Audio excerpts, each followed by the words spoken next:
আসসালামু আলাইকুম। আমার দেশ পত্রিকার সম্পাদক মাহমুদুর রহমান তারেক রহমানকে সামনে বসিয়ে রেখে অত্যন্ত চমৎকার একটি কথা বলেছেন। তিনি উদ্ধৃতি দিয়েছেন 1971 সালের মুক্তিযুদ্ধের। তিনি বলেছেন যে বঙ্গবন্ধু শেখ মুজিবুর রহমান জানতেন না যে কিভাবে দেশ স্বাধীন হয়েছে, কারণ তিনার জানার কথাও ছিল না। তিনি 7 মার্চের ভাষণের পরে তিনাকে যে গ্রেপ্তার করে পাকিস্তানে নিয়ে যাওয়া হয়েছে, ওখানে তিনি যুদ্ধ চলাকালীন সময়ে বন্দী ছিলেন।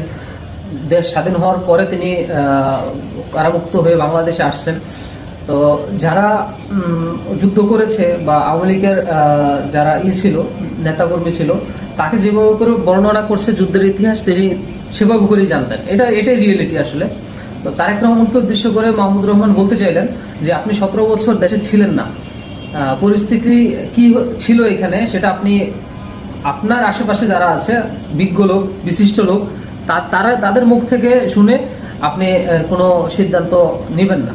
আপনি আগে প্রকৃত ইতিহাস জানেন যে এই 17 বছর মানুষ কিভাবে কি সাফার করেছে। যে বঙ্গবন্ধু শেখ মুজিবুর রহমান পারেননি, তিনি ব্যর্থ হয়েছেন, কারণ তিনি তাদের নেতাকর্মীদের কাছ থেকে শুনেছেন, সেই জন্য তিনি ব্যর্থ হয়েছেন। আপনিও যদি আপনার নেতাকর্মীদেরকে থেকে শুনে দেশ পরিচালনা করতে চান বা স্টেপ নিতে চান, তাহলে আপনিও ব্যর্থ হবেন। এই কথাটা অত্যন্ত চমৎকার বলেছেন উনি।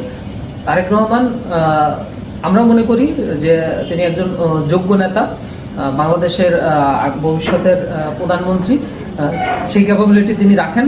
কিন্তু প্রকৃত এই 17 বছরের যে একটা অভ্যুত্থান হয়েছে, আওয়ামী লীগ সরকারের যে পতন হয়েছে, শেখ হাসিনার যে পতন হয়েছে, কেন হয়েছে এই ইতিহাসটা আগে আপনি জেনে তারপরে যদি দেশ পরিচালনা করেন বা স্টেপ নেন, সিদ্ধান্ত নেন, তাহলে আপনি সফল হবেন। যদি আপনি আপনার দলের নেতাকর্মীদের কথা শুনে বা বিশিষ্ট লোকজনদের কথা শুনে স্টেপ নেন, আগান, তাহলে আপনি সেই বঙ্গবন্ধুর মতো ব্যর্থ হওয়ার সম্ভাবনা রয়েই যায়। ধন্যবাদ।